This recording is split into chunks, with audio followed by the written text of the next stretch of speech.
I wanted to introduce this topic of probability here in this short video, and specifically, we will look at empirical and theoretical probabilities.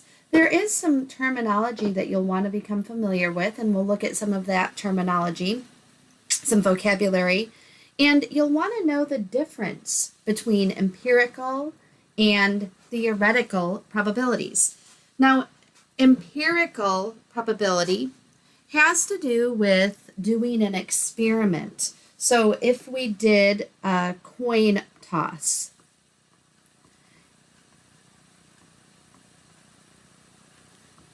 then actually tossing that coin and keeping track of how many times it landed on a head and how many times it landed on a tail would be empirical probability. And theoretical probability is what we expect a coin to do in a perfect situation. So it's a perfectly behaved coin that is what we would call a fair coin. So it's just as likely to land on heads as it is tails. And if we're looking at the theoretical probability, the probability of it landing on heads is 1 out of 2, and the probability of it landing on tails is 1 out of 2.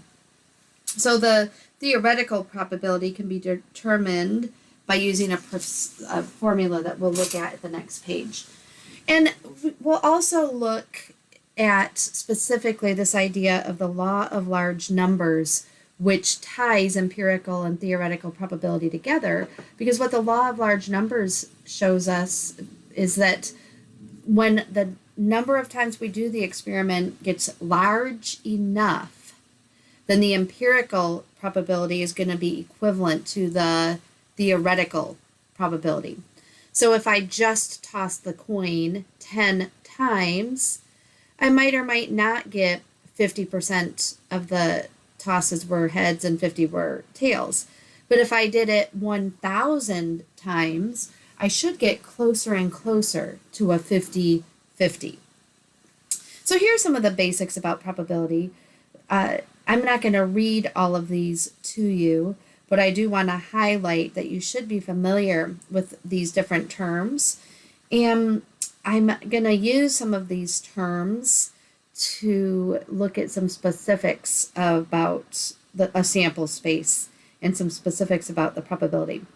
In general, the way that we calculate a probability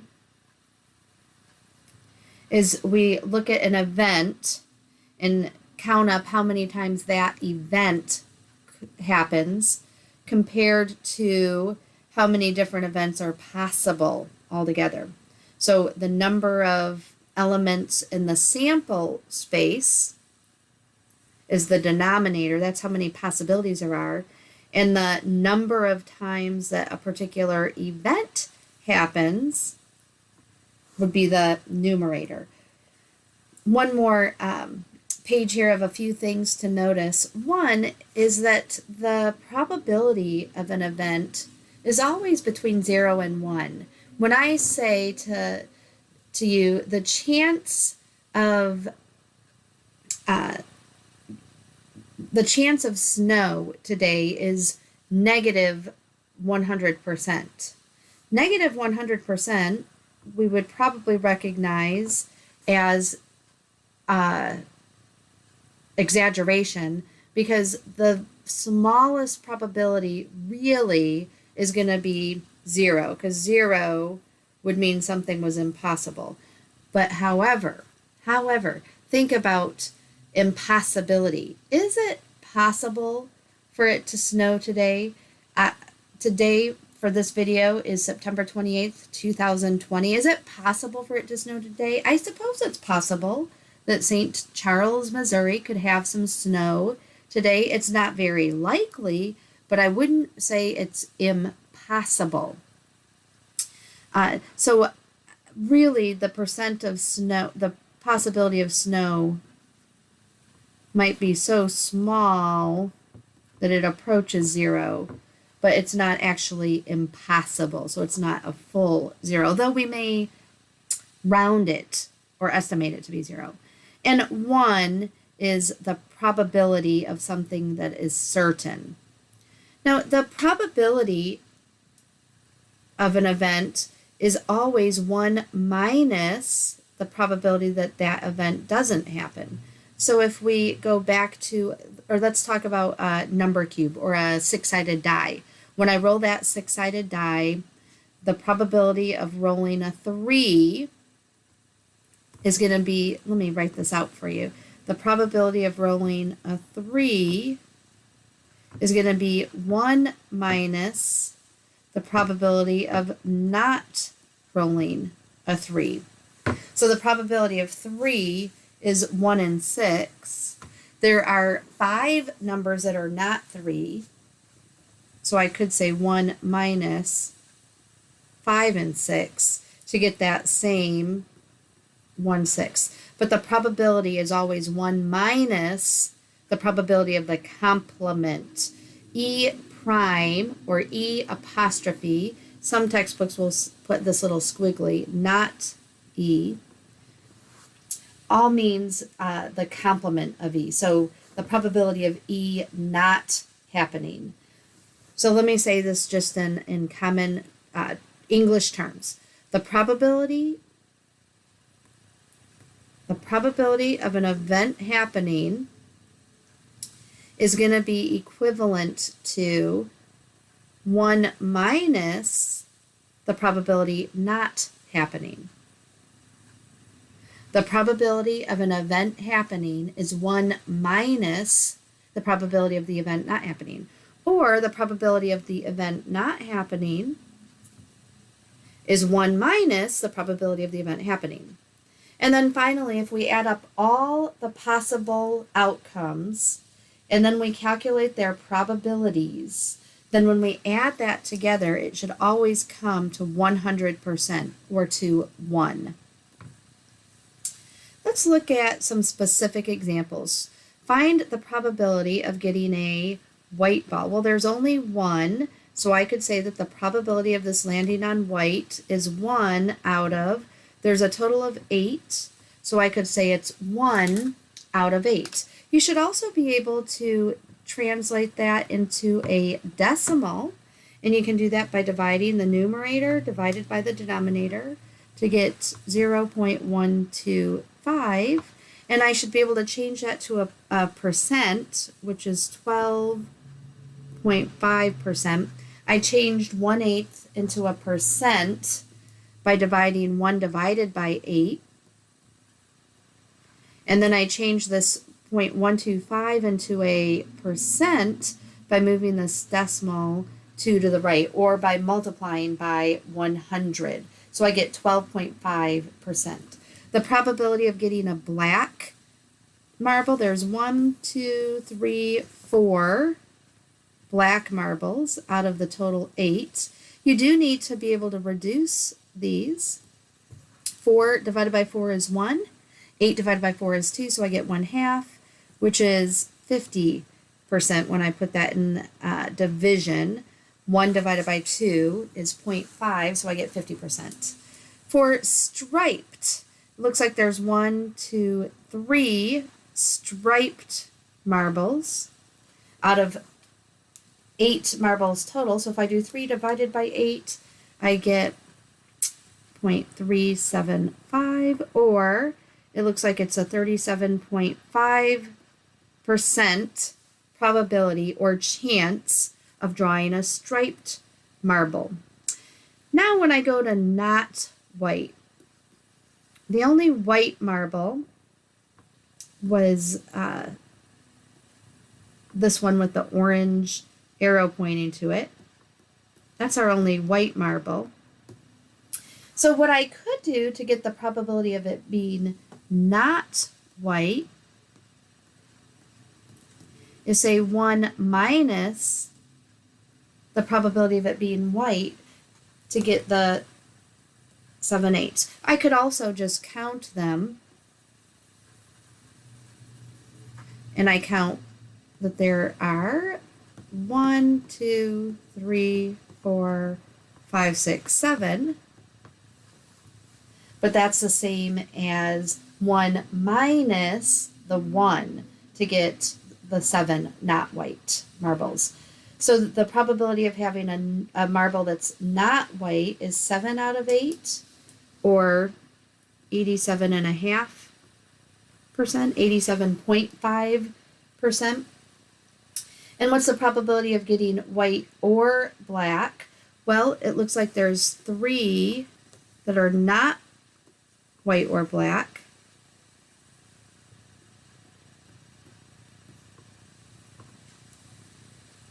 Three that are not white or black.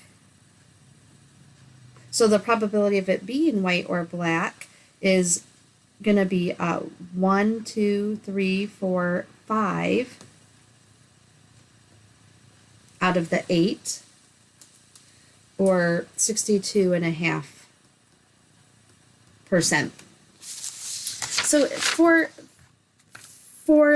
the probability work that we're going to do, you do need to be able to transfer between fractions and decimals and percents. You can use your calculator to assist you with that. If you're nervous with fractions, such as this reducing 4/8 reduces to 1/2, then I want to encourage you to use a scientific calculator that has fractions.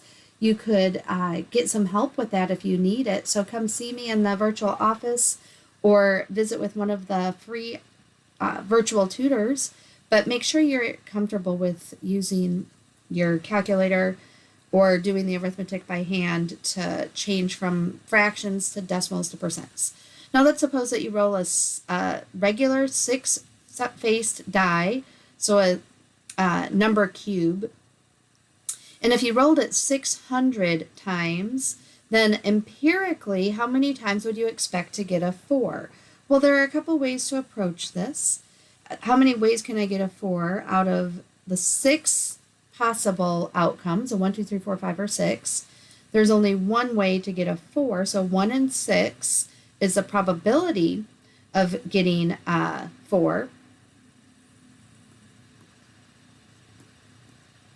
So if I say how many times would I expect to get a 4 out of 600 times, I could do 1/6 of 600. So that's 1/6 times 600, which is 100 times. Or you could also say 1/6 is how many out of 600, and recognize that for this proportion, 600 divided by 6 is 100. So I'm going to multiply the 1 by 100 to get that numerator either way. But how many times would you expect to get a 4 when you rolled that number cube 600 times? We'd expect 100 4s. How many times would we expect an odd number? Well, the odd numbers are 1, 3, and 5, so that's half. So we want 50%, or half of the 600 rolls. In other words, 300 times. Here we have a spinner. If we spin this spinner, and it's a fair spinner where each of these quadrants is equally likely, what's the probability that the spinner lands on this pink $20 segment? Well, it looks like there are 4 possibilities and one way to get the $20 piece. So it looks like the probability that we stop on 20 is 1 in 4. If we spend it 100, if we spend this 100 times, how many times would we expect to get the $20? Well, 1 in 4, 1/4 of 100 spins, or we could say 1 in 4 is proportional to how many in 100. Either way, we'd get 25 spins. If you are interested in solving this riddle, what can you say about playing professional hockey? You could solve the riddle by following the directions on the sheet that's loaded on Blackboard for you. And if you complete that worksheet, and if you complete the code, that isn't required, but it will count for bonus points, and you could input that in Blackboard to secure a 100% in the case that you have any of the answers typed in incorrectly. Number 5, suppose we have a bag of 7 purple, 3 green, and 5 yellow marbles. I'm going to start by writing off to the side how many there are of each thing, because that's easier for me to keep track of. We have 7 purple, 3 green, 5 yellow, so it looks like there's a total of 15. So if I want to find the probability of choosing a purple, I'd write the 7 out of 15. The probability of green, 3 out of 15, which would need to be reduced. The probability of a yellow is 5 out of 15, which needs to be reduced. And the probability that it's not green, I'm going to do a total of 15 and subtract the 3 that are green. And that gives me how many are not green. So it looks like there's 12 marbles that are not green. So 12 out of 15 would be the probability. You need to then reduce that 12 out of 15.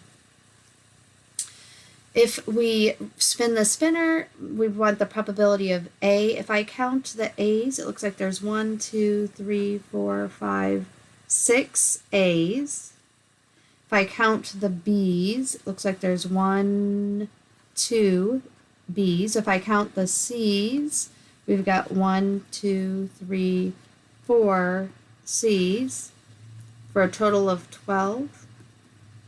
So the probability of the spinner landing on one of the pink A's is going to be 6 out of 12, which needs to be reduced. 6 out of 12 reduces by 6, or you could put it in a calculator to get 1 over 2. The probability of a B, 2 out of 12, and then reduce that by 2. The probability of a C, 4 out of 12, and reduce that by 4. If we spin the spinner 60 times, then how many times would we expect for it to land on A? Well, if it's landing on A 1/2 of the time, then we want 1/2 of 60, which is 1/2 times 60 over 1. Or we could say 1 is to 2 as what number is to 60. And either of those would give us that missing X, how many rolls we could expect. Find the probability of choosing a circle. Well, we'll count that there are 4 circles out of the total 12, or the circle or square.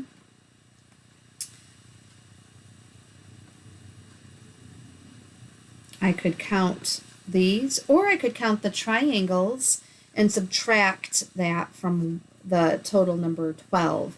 So either of those would work for finding the probability of that random event. When you reach the signal, what's the probability of it being green? The signal is green for 20 seconds, and it's yellow for 5 seconds, and it's red for 25 seconds. So we'd have to start by recognizing that this particular light has a cycle of 25 plus 5 plus 20, or 50 seconds. Do you do this with the traffic lights near your home? You can calculate what's the probability of getting a green light at this light compared to the other light. So this is very useful information, this probability. But you could finish this problem by calculating the probability of it being green will be the 20 green seconds out of the 50 total seconds, and reduce. And then finally, if you toss a coin 1,000 times, how many times would you expect it to be a heads? Half. So 1/2 of 1,000 would be 500. I hope you are able to finish that worksheet. If you have any questions, please let me know. But let's look also really quickly at this roulette example. How many equally likely outcomes are there on the roulette wheel? That means we're going to count everything all the way around. And what's the probability of landing on black? Well, we'll have to count how many black pieces there are. And so here I've highlighted the number if it's on a black bar. And then we could do the same thing with these blue-white bars, count how many there are that are white. And for number 2, what we'd write is the number that are black, however many that adds up to, out of the total number, which was the question, the answer to number 1. For number 3, we're going to count up the number of white options out of the total number of options for that marble to land on. Question number 4, we've got a 0 and a double 0, so what's the probability of getting either of those? Will be 2 out of the total. And then the probability of getting a specific number. Let me give you a little hint to tell you that each number appears one and only one time. So let's pick any of them. Let's pick the 17. How many times does a 17 show up? Only once out of the total. Let's look at one last thing before we wrap this up, and that is going back to the example where we were tossing a coin 1,000 times. How many heads would we expect? Now, if I rolled this, or if I flipped this coin and I got 499 heads and 501 tails, you probably wouldn't be too suspicious, right? If I flip this coin 1,000 times.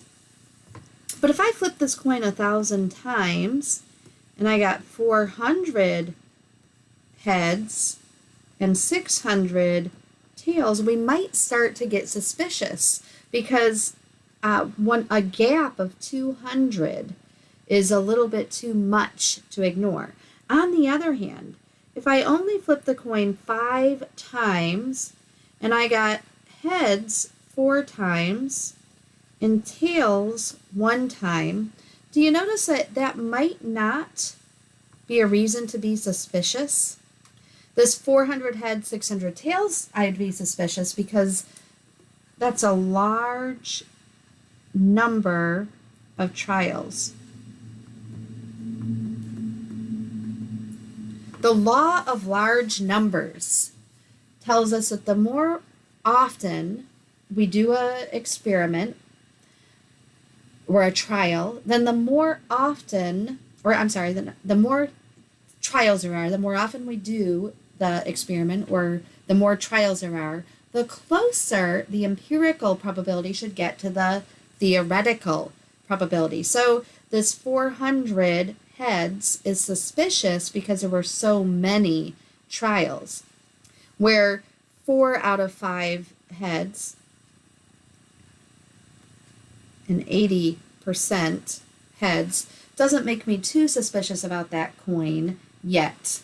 If I continued on that pattern, then I could flip it 100 times or 1,000 times, and I might be suspicious if those numbers continue to come up so far from the expectation. So if we flipped it 10 times and got 4 heads, 6 tails, that might be okay, but 400 heads, 600 tails would be reason for concern. Well, that wraps up the 11.1 and the examples here in the activity. If you do have questions, further questions about this, I hope that you'll let me know, either come to the office or visit with a tutor. Make sure that you're typing your answers into Blackboard for each of these 2 sheets. And if you get the answer to the riddle, what can you say about playing professional hockey, then that could count for a bonus. If you can also add the correct punctuation, I'll give you a hint that it's an apostrophe. If you can put the apostrophe in correctly, That'll be a second bonus point for that riddle. And finally, at the end of the week, you'll be able to scan all the activities for the week, the 3 activities, and upload that scan together.